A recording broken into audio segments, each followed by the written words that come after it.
l'amitié est en train de battre son plein actuellement. On ne sait pas dire si elle a déjà vu le jour ou elle sévit déjà entre les différentes forces de l'ordre de la République démocratique du Congo et sa population. On se demande qui protégera l'autre demain, qui prendra soin de l'autre demain, qui est en train de violer sa mission régalienne et qui ne veut pas se faire contrôler par l'autre, entre la population et les forces de l'ordre de la République démocratique du Congo. Qui a tort, qui a raison? Mesdames et messieurs, bonjour, nous vous saluons et nous sommes très heureux d'être en face de vous en ces moments-ci. BAM Télévision, abonnez-vous et partagez nos liens. Nous sommes sans ignorer qu'en ces temps-ci, nous sommes en train d'enregistrer de successions, de bavures policières, de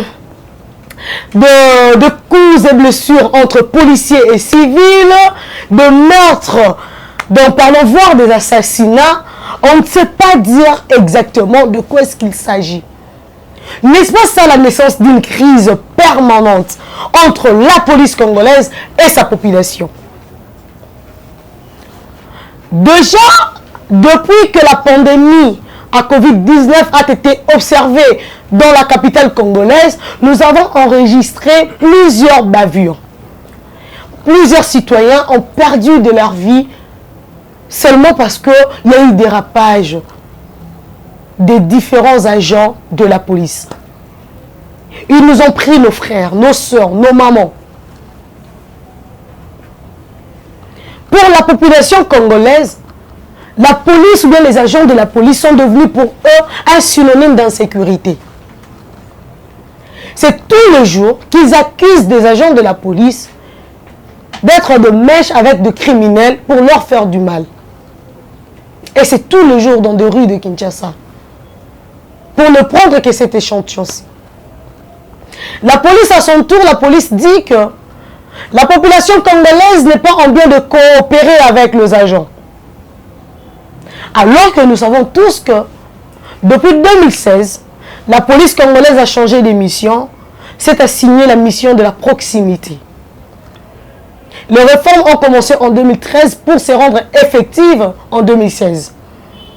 Mais la question, est-ce cette mission de proximité s'accomplit comme il se devait? Cette police congolaise est réellement une police de proximité. Les approches de la police ou bien des agents de la police en cas de leur action, lors de leurs actions, lors de leurs différentes opérations, comment elles les font? N'est-ce pas une absence? On pourrait observer ici l'absence d'une bonne formation civique et juridique. Est-ce qu'il faudrait imposer à ce que tous les opérateurs ou bien les exécutants de droit soient au préalable des juristes? Ce serait nécessaire ici pour ne plus observer ces bavures ou bien ces dérapages. Ou bien dans le stotin d'Arabango na Louvanium, na Unikim, baki ekoyeko la droit. Toto qui disait tous les professeurs de droit à Unikim, baki dans un centre de formation policière, tout militaire. De manière à ce que tout s'assurera qu'on a respect à la procédure. Des arrestations arbitraires, c'est tout le jour qu'on y assiste. Qui arrête qui et comment, on ne sait pas.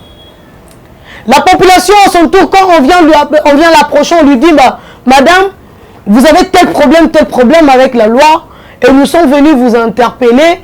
Si vous pouvez nous suivre. À son tour, madame commence à crier sur les agents de l'État. L'absence d'une éducation civique et morale. Il faudrait revoir le contenu de cet enseignement. Ou il faudrait maximiser la vulgarisation de différents textes de loi. Mes chers frères et sœurs, ce sens de responsabilité citoyenne n'existe plus dans ces pays. Qui comprend pourquoi il doit faire quoi et à quel moment? On déplore le dérapage de nos agents de l'ordre, principalement ceux de la police. Qu'est-ce qu'on constate en réalité? On constate que la plupart d'entre eux sont des gens déraillés. C'est comme si au sein de la police, on a désormais des délinquants recruter. Ici, j'aimerais poser ma question au directeur général de l'école de formation policière, le général Kanyama. Voilà, le général Kanyama. Monsieur le général, si vous pouvez nous dire les différents critères qui font en sorte qu'on vous présente, vous, les différents candidats, à la formation policière. Puisque c'est vous qui certifiez le policier. On peut savoir comment est-ce que vous procédez. Puisque les résultats sur terrain démontrent que nos policiers ne sont pas bien formés. Ils accusent beaucoup d'insuffisances et beaucoup de lacunes. Comment quelqu'un avec beaucoup d'insuffisances dans la formation peut respecter ou bien assigner sa mission d'une police de proximité? Déjà, la plupart ne savent pas ce qu'est une police de proximité. Ils ne savent pas comment aborder la population en tort ou à raison. Déjà, c'est une faute grave pour une police qui se veut de proximité. Ces agents sont d'une incompétence, d'une incompréhension. Ils sont inhumains dans leurs actions. Ils n'ont pas besoin d'écouter. Alors que nous savons tous que même en pleine audience, quand le tribunal siège, il siège disant, nous jugeons nos semblables. Mais quand le policier interpelle de chiens, de chats, de moutons ou bien des humains. Puisque eux, ils sont humains. Soit ils ne sont pas humains. Voilà pourquoi leurs semblables sont également des animaux. Puisque s'ils étaient humains et qu'ils étaient face aussi aux humains, le policier congolais, bien les agents de la police congolaise, auraient compris et auraient savoir comment aborder ou interpeller quelqu'un. Sinon, nous n'aurons pas enregistré de cas de décès, bien de meurtre de paisibles citoyens pour ne pas avoir porté le cache-nez. Tel a été le cas depuis qu'on a décrété cet état d'urgence sanitaire dans la République démocratique du Congo. Monsieur le général Sylvano Kasongo, que dites-vous à vos policiers lorsqu'ils quittent le centre de formation policière? Vous leur dites que quand vous avez un mandat d'amener, allez-y, prenez le monsieur ou la dame sans respect et violez le prescrit de normes de droit de l'homme. C'est ainsi que vous le formez. Déjà au départ, vous êtes un juriste, docteur de surcroît. Vous savez qu'un homme a de droits fondamentaux et a de libertés fondamentales. Vous savez que ces droits-là sont inaliénables, monsieur le général. Vous savez que le droit à la dignité humaine ne peut être violé. Il y a un principe de violabilité de ce droit. Et surtout qu'il faudrait ici observer les dispositions de l'article 16 de la Constitution. Monsieur le général, est-ce dans votre cursus de formation, votre plan de formation, vous avez prévu, observer les différentes normes de droits humains? Vous apprenez cela comme il se doit à vos apprenants, monsieur le général Kanyama. Nous aimerions comprendre ce qui anime nos différents agents de la police qui au départ ont une mission salvatrice de veiller sur le citoyen paisible congolais et de leurs biens. Mais apparemment, la population congolaise est en insécurité par sa propre police. Nous sommes de la communication, nous sommes de médias, nous sommes journalistes. Quand nous passons dans des rues, nous cherchons à comprendre comment est-ce que la police vit avec la population. On n'a même pas besoin de laisser la population parler, il suffit d'observer. Et surtout que nous-mêmes nous circulons. Je vais vous narrer un fait, monsieur le général Kanyama. Je suis sur rond-point Victoire, non loin de la maison communale de Kalamou, non loin de la police de Kalamou, non loin du parquet, non loin d'ailleurs d'un Souciat, juste au rond-point. Je suis dans un bus, vu qu'il menaçait de pleuvoir.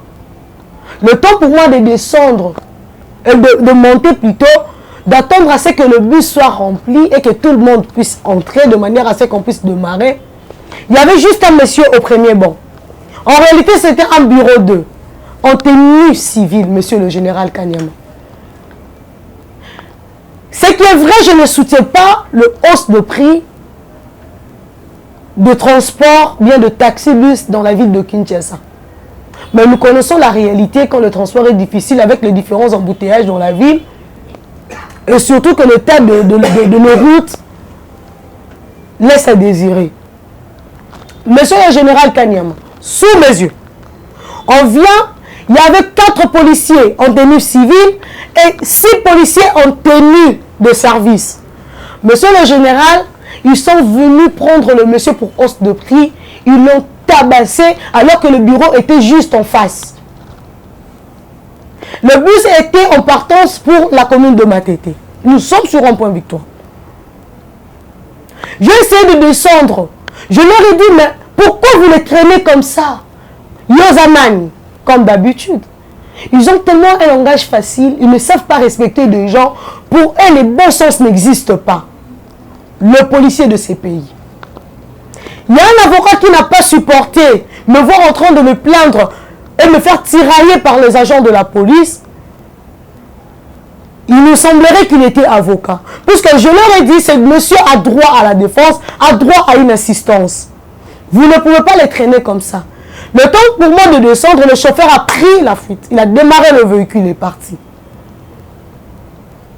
Vous savez la première action, après avoir tapé sur le monsieur, ils ont pris le temps de fouiller ses poches et ils ont dépouillé ces messieurs. L'avocat a été malmené. Moi, j'ai été insulté. Ils m'ont envoyé comme pas possible. Ils m'ont dénudé devant les gens sans pour autant m'enlever mes vêtements. Comprenez un peu le niveau de nos policiers. Le samedi, nous sommes lundi aujourd'hui, monsieur le général Simano et monsieur le général Kanyama. Dans une manifestation dans la commune de Matete, quartier Lumumba, localité Banounou, où les gens de cette commune sont allés réclamer pour dire non, contester contre la spoliation de leur terrain Tchobo. Puisqu'il y a un monsieur dit Djeka, ce monsieur s'est permis le patron de l'hôtel Le Héros, 5 étoiles de la commune de Matete. Ce monsieur a eu des agents de la police, leur a surdoyé, je sous-entends, bien que je n'ai pas de preuves. Pourquoi je dis qu'il les a surdoyés? Par rapport à leurs actions. Les jeunes sont venus manifester, et il y a eu une contre-attaque, et la contre-attaque a été organisée par la police. Les jeunes étaient venus seulement manifester pour leur terrain à eux. Et la police est venue leur dire, vous ne passerez pas. Imaginez les jeunes qui sont contre la spoliation, qui viennent réclamer leur terrain, être barricadés par la police. Et le temps que la police était en train de les calmer, un autre groupe de jeunes était venu et a commencé à faire la bagarre contre le premier jeune. Et la police est entrée dans la danse pour arrêter le premier groupe qui était venu revendiquer.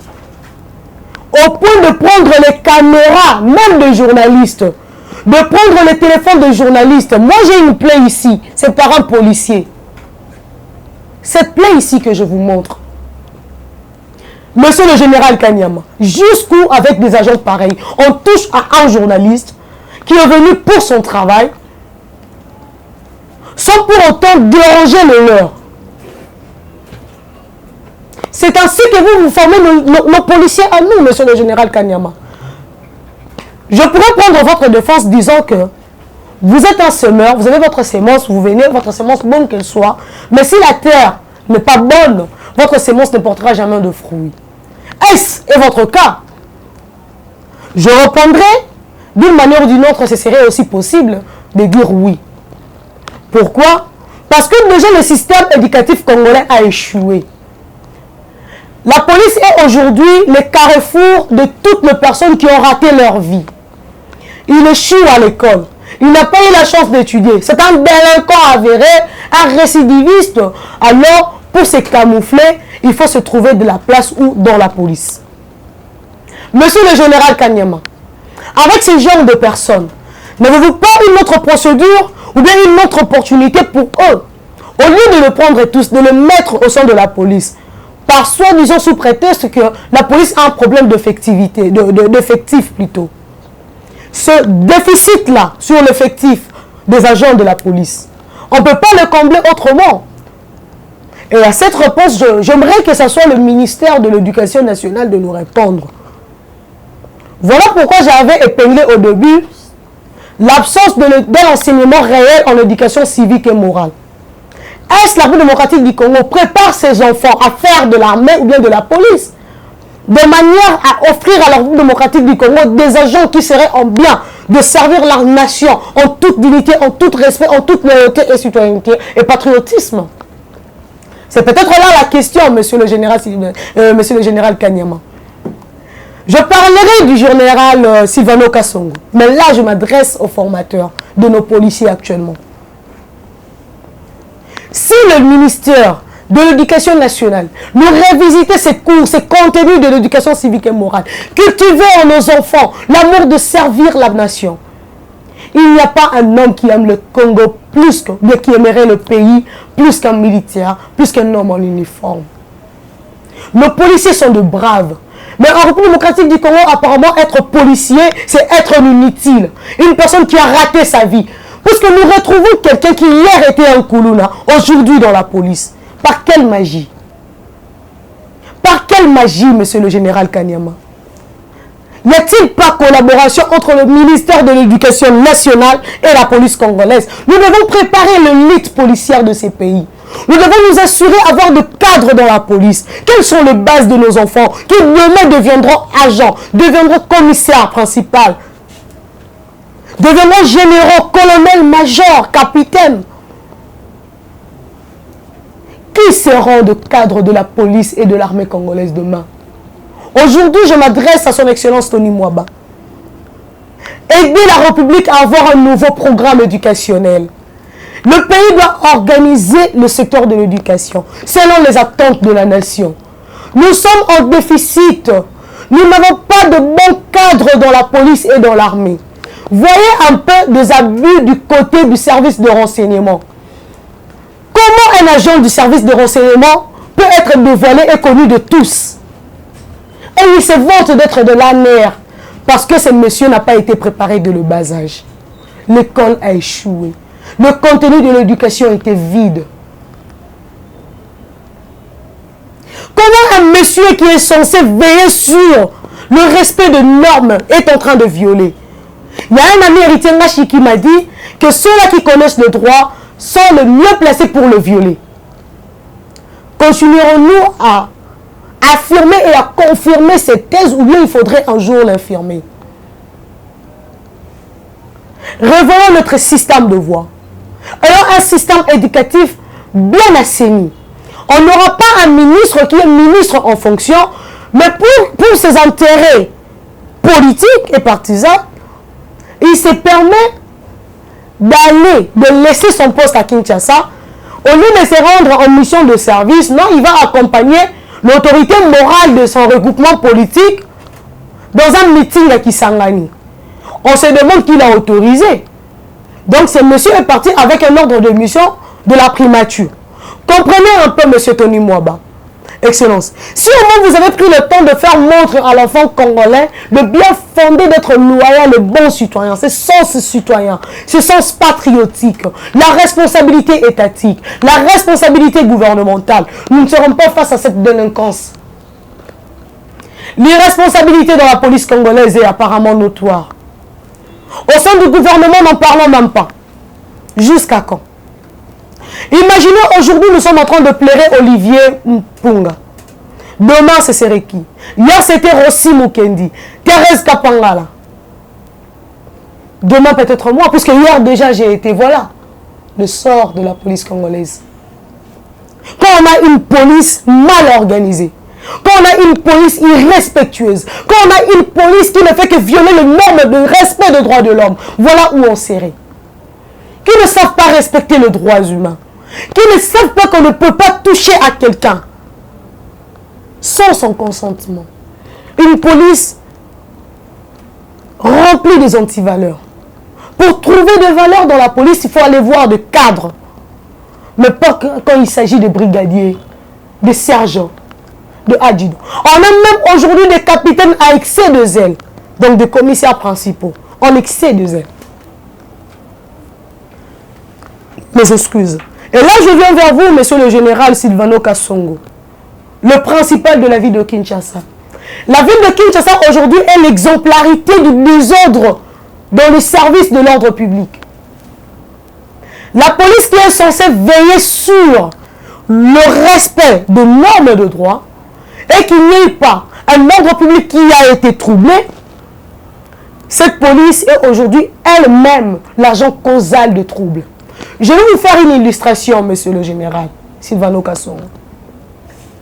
Dans l'interpellation de motards dans la capitale de Kinshasa, dans l'interpellation de chauffeurs dans la capitale de Kinshasa, que ce soit du côté de la police spéciale routière, que de la police de faits communs, de faits civils que nous connaissons.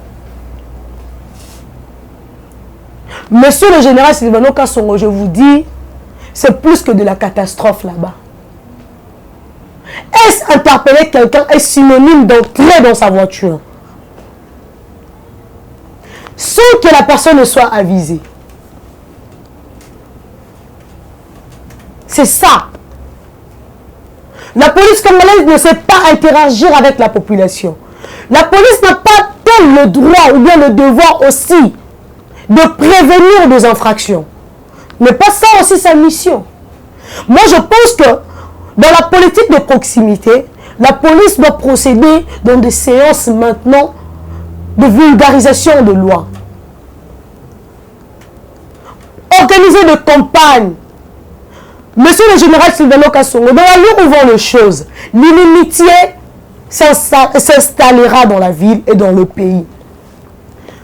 Déjà aujourd'hui, de par la suite de manifestations dans la partie est, dans la ville de Goma, il y a 2 agents de l'ordre qui ont perdu vie plutôt. Un militaire et un policier. Les civils disent avoir obtenu leur vengeance. Pourquoi? Parce que Olivier Mpunga a été tué par 2 agents de l'ordre.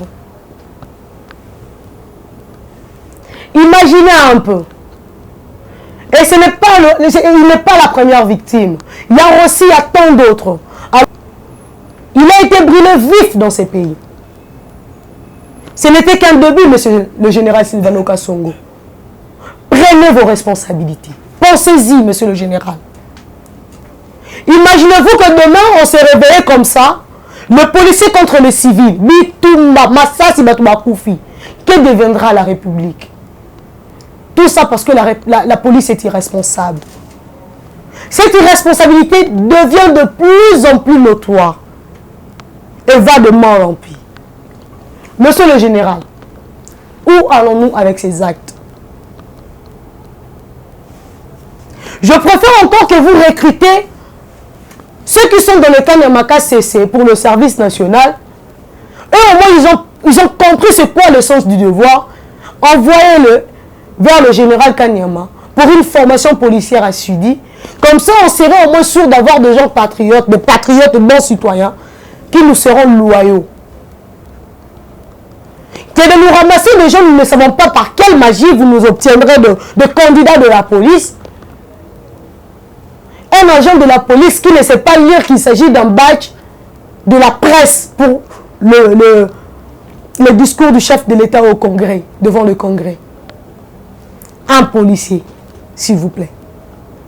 Comment vous êtes parvenu à lui donner, à lui doter de cette tenue et puis de cette arme? Un monsieur qui ne sait même pas lire. Monsieur le général. Vous ne voyez pas que ça, c'est un discrédit de la police congolaise? Vos agents reçoivent l'ordre d'un mandat d'amener contre un monsieur. Et surtout qu'il bénéficie jusque-là de sa présomption d'innocence. Ils vont le malmener. Et les images vont se répandre. On vient, on porte plainte contre un monsieur. Du coup, on le retrouve mort. Et l'Obs de la place nous dit, le chargé des opérations spéciales, que si vraiment il y avait un PV de détention préventive.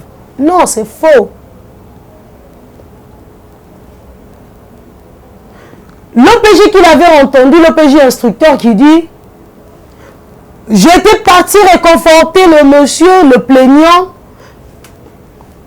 après avoir donné l'ordre, après avoir confié le monsieur entre les mains du chef de poste.